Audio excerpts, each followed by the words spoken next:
Palavras que respiram.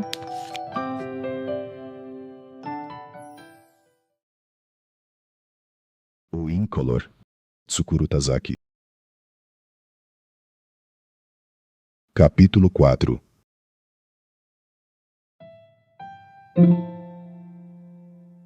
Ele o conheceu na piscina da faculdade. Assim como Tsukuru, ele nadava de manhã cedo todo dia, sozinho. Os dois passaram a se reconhecer e a trocar breves palavras naturalmente. Depois de trocarem de roupa no vestiário após a natação, às vezes tomavam juntos um café da manhã simples no refeitório. Ele havia entrado na faculdade 2 anos depois de Tsukuru Tazaki e era do departamento de física. Apesar de fazerem parte do mesmo instituto tecnológico, os estudantes dos departamentos de física e de engenharia civil praticamente pertenciam a planetas diferentes. O que você faz no departamento de engenharia civil? O outro estudante perguntou a Tsukuru. Faço estações. Estações? Estações de trem. Não estações de TV ou algo assim. Mas por que estações de trem? Porque elas são necessárias para o mundo, disse Tsukuru com tranquilidade. Que engraçado, disse o outro, como se realmente achasse graça. Até agora nunca tinha pensado na importância das estações. Mas você também usa as estações. Seria um problema pegar trem se elas não existissem. Claro que uso as estações, e naturalmente seria um problema se elas não existissem. Mas é que, nunca tinha imaginado que no mundo houvesse pessoas entusiasmadas com a construção de estações. No mundo há pessoas que compõem um quarteto de cordas, que plantam alfaces e tomates. É necessário ter também quem construa estações, Tsukuru disse. No meu caso, não chego a ser entusiasmado com a construção delas. Só tenho interesse por uma coisa bem limitada. Isso pode soar ofensivo, mas acho que encontrar uma única coisa limitada para se interessar na vida já é uma grande conquista, não é? Tsukuru pensou que o outro estava debochando, e olhou atentamente o rosto bonito do estudante mais novo. Mas parecia que ele estava sendo sincero. A expressão dele era límpida e franca. Você gosta de construir coisas, né? Como o seu próprio nome diz.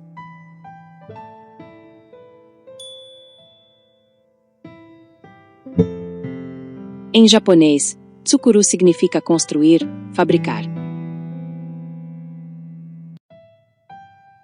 Desde criança gosto de construir coisas que tenham forma, Tsukuru Tazaki admitiu.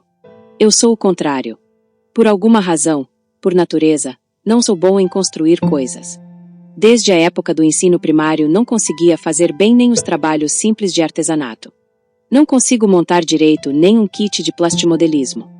Gosto de pensar nas coisas de modo abstrato, e por mais que pense, não me canso, mas não consigo construir com as mãos coisas que possuam alguma forma. Gosto de cozinhar, mas, na culinária, logo que as coisas são feitas elas vão perdendo a forma. Mas é muito desconfortante uma pessoa que não é boa em construir coisas entrar em um instituto tecnológico. Você quer estudar o que aqui? Se especializar em quê? Ele pensou meio sério. Não sei. Ao contrário de você, não tem nada que eu queira fazer de forma determinada. De qualquer modo, quero pensar nas coisas o mais fundo possível. Quero continuar simplesmente pensando, de modo livre e puro. É isso. Mas, considerando melhor, pensar puramente talvez seja como construir um vácuo. O mundo deve precisar de algumas pessoas que construam um vácuo. Quando Tsukuru disse isso, o outro riu alegremente. Se todas as pessoas do mundo começarem a construir vácuos, em vez de cultivar alfaces e tomates, acho que teremos um pequeno problema. Ideias são como barba. Os homens não têm nenhuma até o dia em que começam a crescer. Acho que alguém disse algo assim, Tsukuru falou, mas não lembro quem. Voltaire, disse o estudante mais novo. E riu passando a mão no queixo. O sorriso dele era alegre e inocente. Talvez a frase não esteja correta. Eu ainda praticamente não tenho barba, mas desde pequeno gosto de pensar. De fato o rosto dele era liso e macio, sem sinal de barba. Ele tinha sobrancelhas finas e escuras e o contorno das orelhas era bem delineado, como uma concha bonita. Será que Voltaire não se referia a reflexões, em vez de a ideias? Disse Tsukuru. O outro inclinou levemente a cabeça. O que gera a reflexão é a dor. Não é a idade, muito menos a barba. Ele se chamava Aida. Fume aqui, Aida.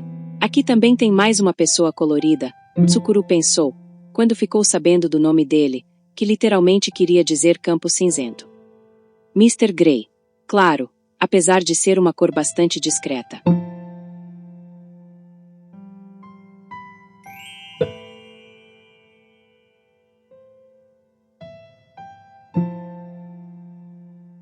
Nenhum dos dois podia ser considerado sociável, mas, à medida que se encontravam e conversavam, passaram a simpatizar naturalmente um com o outro e a abrir seus corações. Encontravam-se toda manhã no mesmo horário e nadavam juntos. Percorriam longas distâncias de crawl, mas Aida era um pouco mais ligeiro. Como frequentava a escola de natação desde criança, dominava uma forma bonita de nadar sem fazer esforço desnecessário. A omoplata se movimentava de modo suave bem rente à superfície da água, como se fosse a asa de uma borboleta. Mas Tsukuru conseguiu acompanhar a velocidade de Aida depois que este corrigiu pequenos detalhes da forma dele nadar e depois de passar a se dedicar mais aos exercícios de musculação. No começo, os dois só falavam de técnicas de natação. Depois, aos poucos, passaram a falar de temas mais variados. Aida era um jovem de estatura baixa e bonito. Tinha um rosto pequeno e estreito, como uma escultura da Grécia Antiga. A beleza do rosto dele era mais, do tipo clássico, intelectual e modesto. Sua elegância era percebida de forma natural, depois que a pessoa o via algumas vezes. Não era um rapaz bonito, que se destacasse de modo ostensivo. Tinha cabelo curto, levemente crespo, e sempre usava casualmente o mesmo tipo de calça chino e camisa clara. Mas por mais que fossem roupas simples e comuns, ele sabia vesti-las bem. Gostava de ler livros mais que de qualquer outra coisa e, assim como Tsukuru, não costumava ler romances. Ele gostava de livros de filosofia e dos clássicos gregos e latinos. Gostava também de peças teatrais, e seus favoritos eram as tragédias gregas e Shakespeare. Entendia bem também de teatros no Ibunraku. Era da província de Akita, no norte do Japão, tinha pele branca e dedos compridos.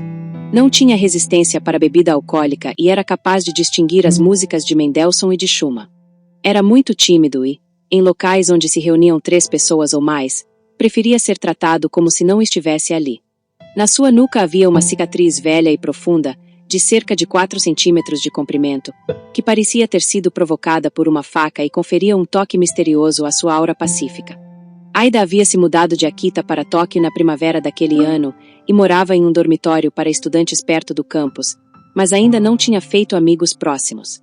Quando descobriram que tinham assuntos em comum, os dois começaram a ficar várias horas juntos, até que ele passou a frequentar o apartamento onde Tsukuru morava. Como é que, sendo estudante, você consegue morar em um apartamento tão luxuoso como esse? Disse Aida na primeira visita, impressionado. Meu pai tem uma imobiliária em Nagoya e possui alguns imóveis em Tóquio também, Tsukuru explicou. Ele me deixou morar em um dos apartamentos vagos. Antes de mim, minha irmã logo acima de mim morava aqui. Depois que se formou ela saiu e eu entrei. Ele está no nome da empresa de meu pai. Sua família é rica, então. Não sei. Para ser sincero, não faço a menor ideia se minha família é rica ou não. Acho que nem meu pai sabe.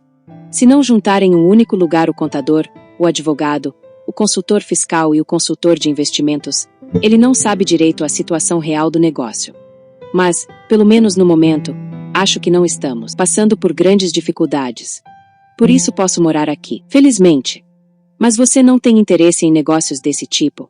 Não. Para ter esse tipo de negócio é preciso movimentar uma grande soma de dinheiro da direita para a esquerda, ou da esquerda para a direita, ou seja, é preciso estar sempre movimentando alguma coisa. Não tenho inclinação para coisas agitadas assim. Tenho um temperamento diferente do meu pai. Mesmo que não dê dinheiro, me sinto mais confortável me dedicando à construção de estações. Um interesse limitado, disse Aida. E sorriu.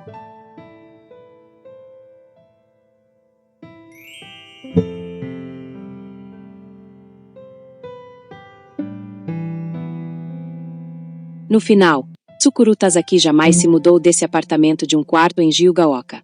Mesmo depois de se formar e começar a trabalhar em uma companhia ferroviária cuja matriz fica em Shinjuku, continuou morando no mesmo lugar. O pai faleceu quando ele completou 30 anos, e o apartamento passou a ser oficialmente dele. Parece que o pai já tinha a intenção de lhe doar o imóvel que, sem ele saber, já estava em seu nome. O marido de sua irmã primogênita assumiu os negócios do pai, e Tsukuru continuou a fazer projetos de estações em Tóquio, sem se envolver em negócios da família. Como antes, Quase nunca voltava a Nagoya.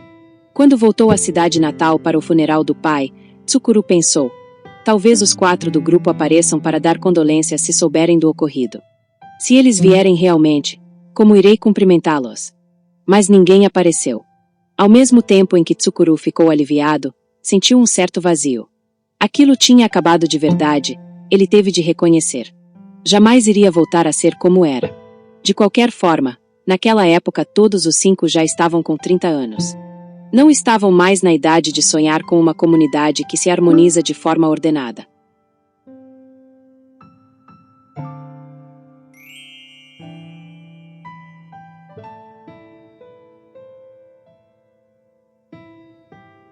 Tsukuru viu em alguma revista ou algum jornal a estatística de que cerca de metade das pessoas do mundo não está satisfeita com o próprio nome. Mas ele próprio pertencia à metade que tinha sorte. Pelo menos, não se lembrava de ter sentido insatisfação com o nome que receberá. Melhor dizendo, ele tinha dificuldades em se imaginar com outro nome, ou imaginar a vida que levaria com outro nome. Seu primeiro nome, Tsukuru, era composto de um único ideograma chinês kanji, mas, exceto em documentos oficiais, ele grafava Tsukuru em hiragana, escrita silábica japonesa. Seus amigos também achavam que Tsukuru escrevia-se em hiragana. Somente sua mãe e as 2 irmãs o chamavam de Saku ou Pequeno Saku. No dia a dia era mais fácil chamá-lo assim.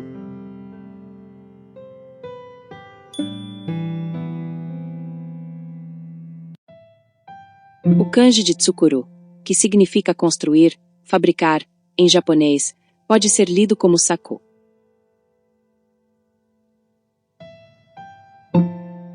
Foi seu pai quem escolhera esse nome. Desde muito antes de o filho nascer, parece que ele havia decidido que o primeiro filho homem se chamaria Tsukuru. Por alguma razão desconhecida. Afinal, seu pai foi uma pessoa que durante muitos anos levou uma vida bem longe da construção de coisas. Talvez ele tivesse recebido uma espécie de revelação em algum momento. Talvez um raio invisível acompanhado de um trovão silencioso tenha cravado bem nítido o nome Tsukuru em sua mente. Entretanto, nenhuma vez seu pai falou do porquê desse nome. Nem a Tsukuru, nem talvez a ninguém. Mas parece que seu pai ficará muito indeciso entre 2 ideogramas para Tsukuru, e, mesmo que tenham a mesma leitura, a impressão causada por cada um era bem diferente.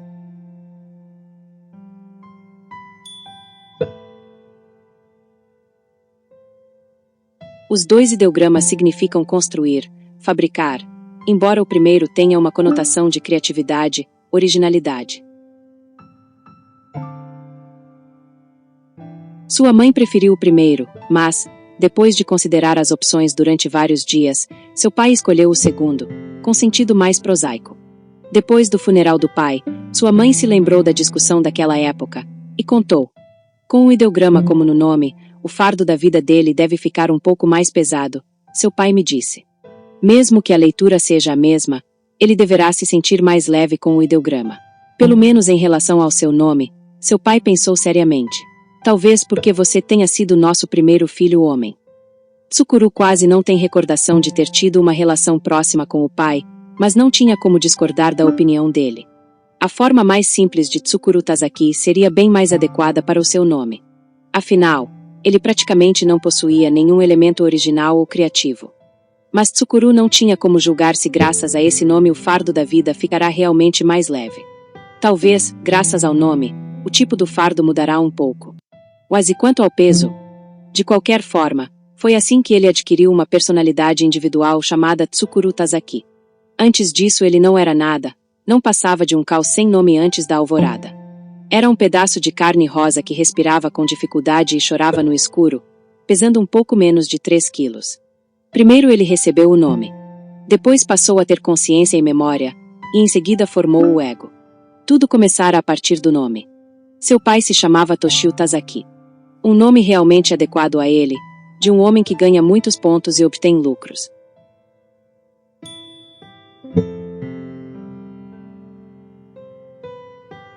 O nome Toshio é formado por 2 ideogramas. O primeiro significa lucro, vantagem, vitória, etc. O segundo significa homem. Foi um menino pobre que se sobressaiu, arriscou-se no setor imobiliário e obteve extraordinário sucesso beneficiado pelo crescimento econômico do Japão, e morreu aos 64 anos, de câncer de pulmão. Mas isso foi depois.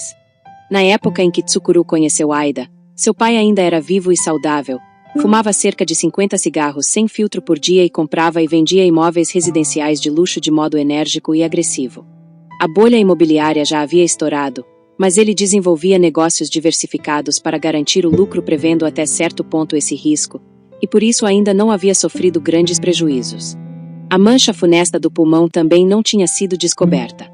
Meu pai é professor do Departamento de Filosofia da Universidade Pública de Akita, disse Aida. Assim como eu, ele gosta de desenvolver mentalmente temas abstratos. Está sempre ouvindo música clássica e consegue se concentrar em livros que quase ninguém lê e entendê-los. Não tem nenhum dom para ganhar dinheiro, e a maior parte do que ganha se transforma em livros e discos. Quase não pensa na família ou em guardar dinheiro. A cabeça dele está sempre em algum lugar distante da realidade. Consegui vir estudar em Tóquio porque entrei em uma faculdade que não é muito cara, e moro em um dormitório para estudantes onde não tenho muitos gastos. O que será que vale mais a pena, financeiramente falando, ir para o departamento de física ou de filosofia? Perguntou Tsukuru. Os dois não têm muita diferença, pois nenhum dá dinheiro. É claro que as coisas mudam se você ganhar o prêmio Nobel, disse Aida, abrindo o sorriso encantador de sempre. Aida não tinha irmãs. Desde pequeno tinha poucos amigos e gostava de cães e música clássica.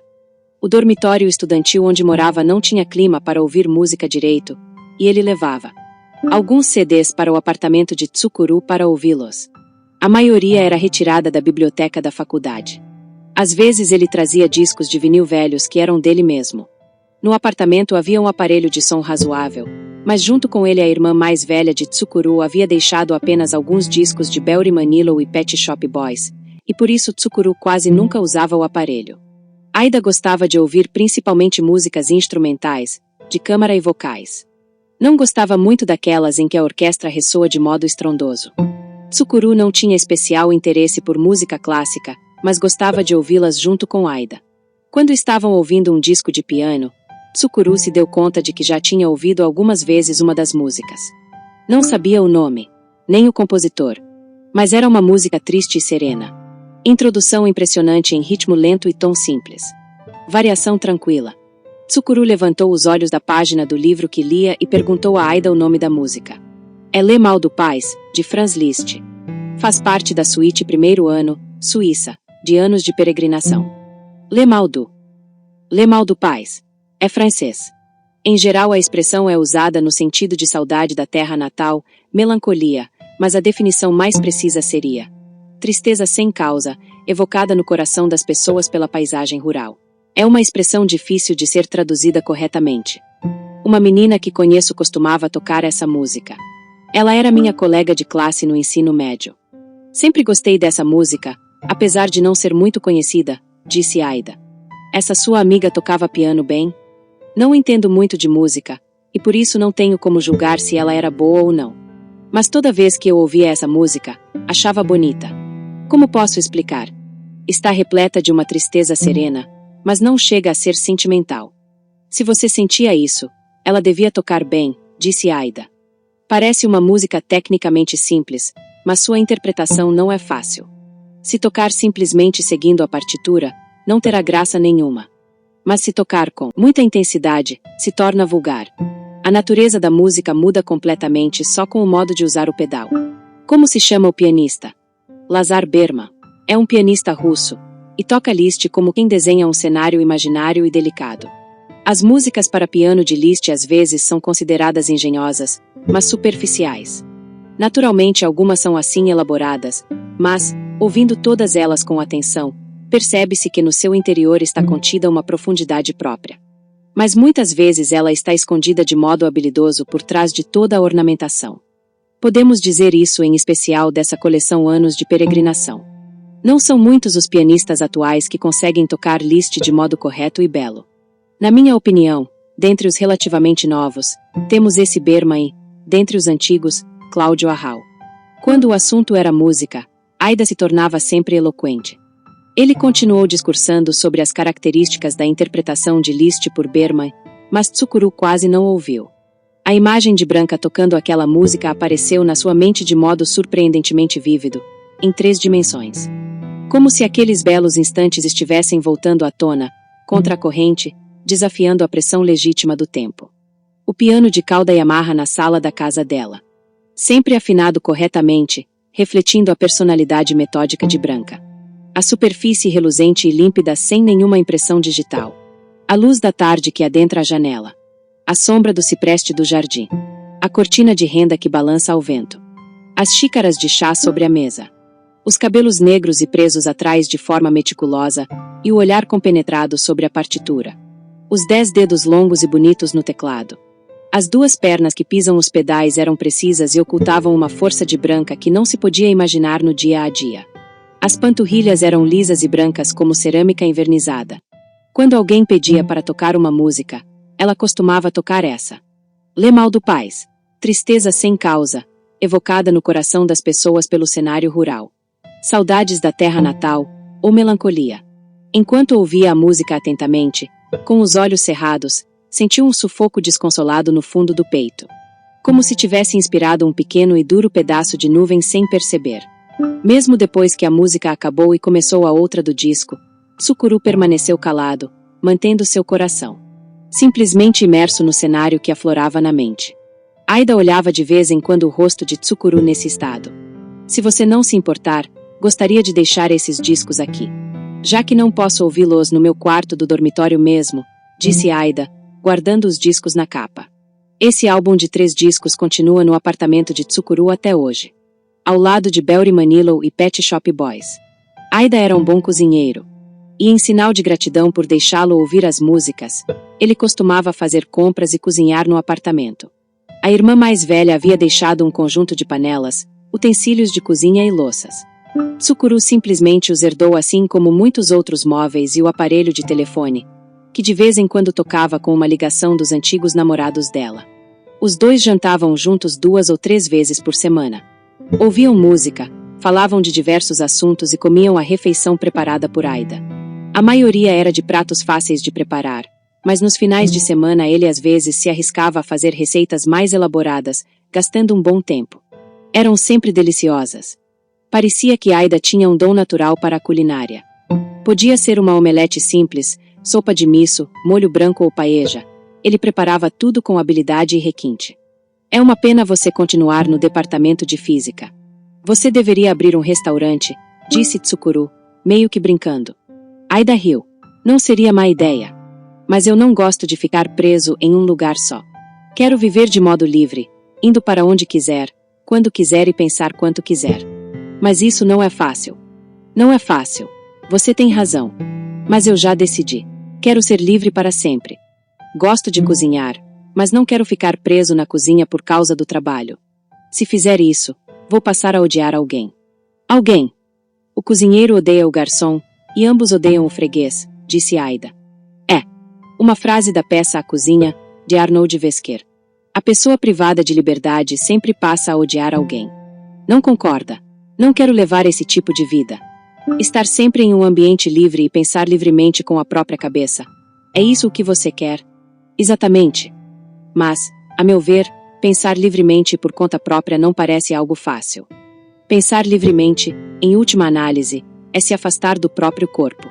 É sair da jaula limitada chamada corpo carnal, soltar-se da corrente e fazer a lógica alçar voo de forma pura. É oferecer vida natural à lógica. É isso que está no cerne da liberdade, quando se trata de pensar. Parece bem difícil. Aida balançou a cabeça. Não, dependendo de como você encara, não é muito difícil. Muitas pessoas fazem sem perceber, de acordo com o momento, e graças a isso conseguem se manter sãs. Elas só não percebem que estão fazendo isso. Tsukuru refletiu por um tempo sobre o que o amigo dissera. Ele gostava de discutir assuntos abstratos e especulativos como esse com Aida. Normalmente ele era de falar pouco, mas, quando discutia sobre esses assuntos com o amigo mais novo, provavelmente uma parte do seu cérebro era estimulada e curiosamente suas palavras fluíam. Era a primeira vez que experimentava isso.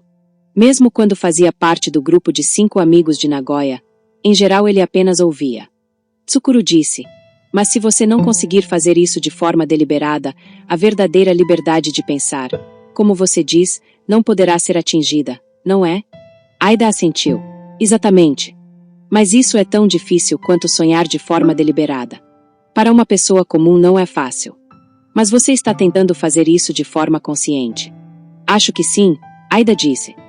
Mas é difícil de acreditar que no departamento de física do Instituto Tecnológico sejam ensinadas técnicas para isso. Aida riu. Desde o começo não pensava em aprender isso na faculdade. O que busco aqui é conseguir um ambiente e tempo livres. Não busco mais nada em especial, além disso. E antes de debater no meio acadêmico o que é pensar com a própria cabeça, é preciso definir esse conceito de forma teórica. O que é muito complicado. A originalidade nada mais é do que uma imitação criteriosa. Voltaire, que era realista, disse isso. Você concorda com ele? Tudo tem limites, sempre. O pensar também.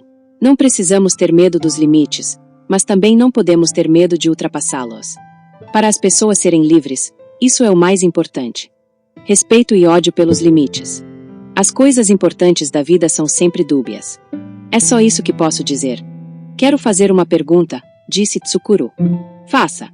Em várias religiões, os profetas recebem mensagens de um ser absoluto, em estado de êxtase profundo. Exatamente. Isso acontece em um estado que transcende o livre-arbítrio, não é? É sempre passivo. Exatamente. E essas mensagens transcendem os limites do profeta como indivíduo e passam a atuar de forma universal, ampla. Exatamente. E não há contradições nem dubiedades nessas mensagens. Aida assentiu em silêncio. Eu não entendo direito. Se for assim, então quanto vale o livre-arbítrio das pessoas? É uma excelente pergunta, disse Aida. E sorriu silenciosamente. Era o sorriso de um gato dormindo ao sol. Eu ainda não posso responder a essa pergunta.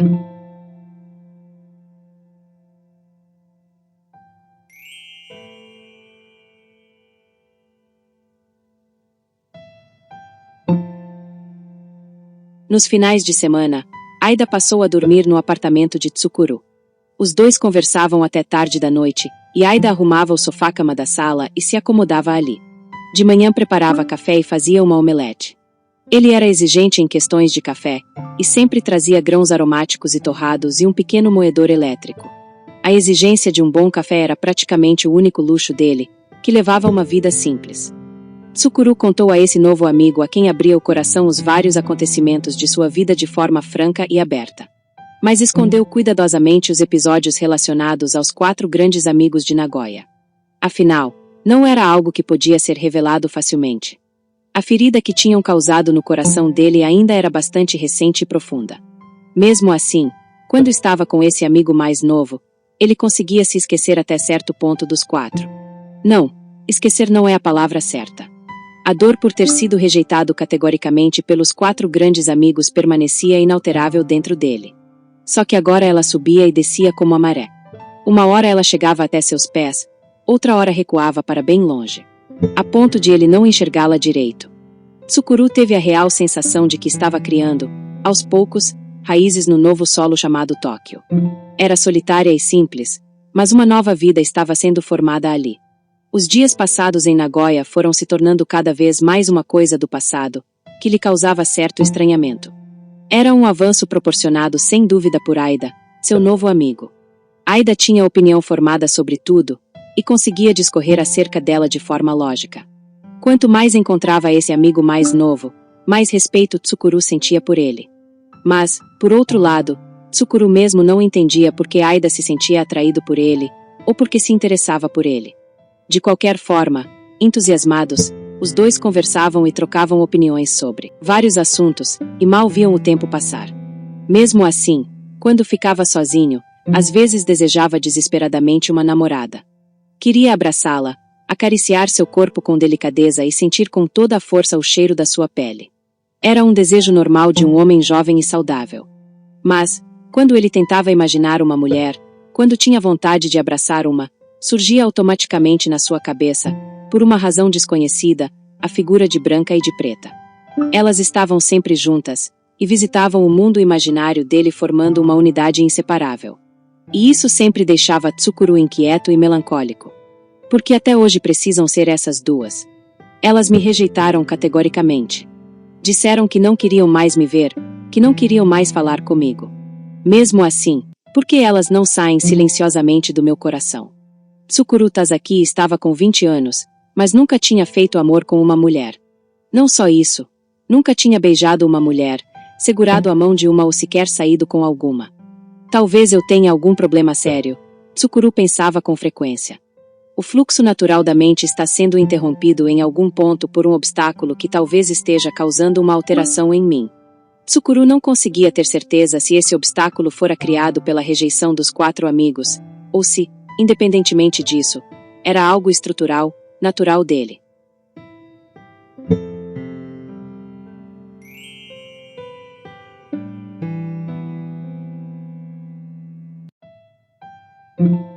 Num sábado, enquanto conversavam até tarde da noite, surgiu o assunto da morte.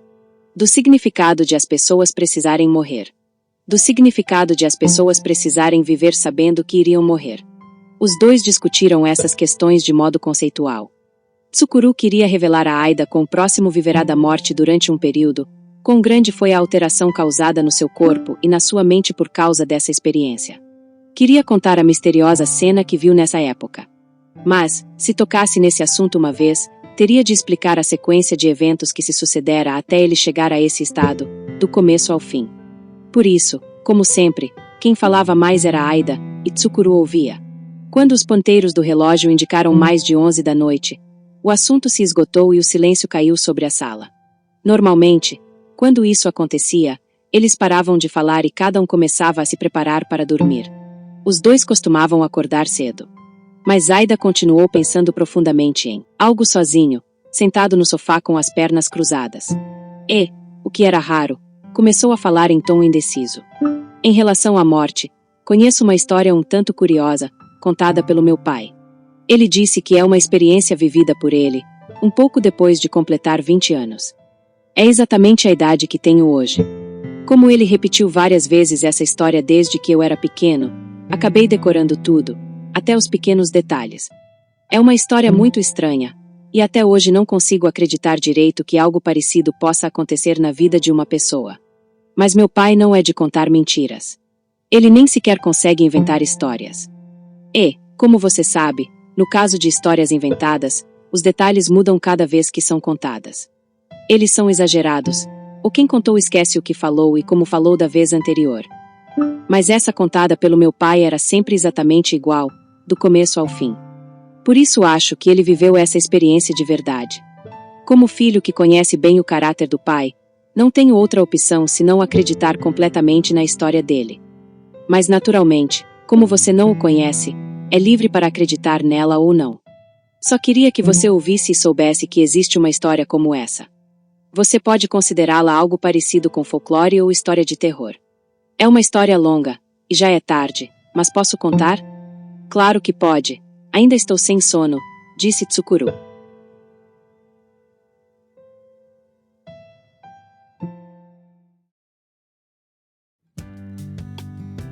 Continua.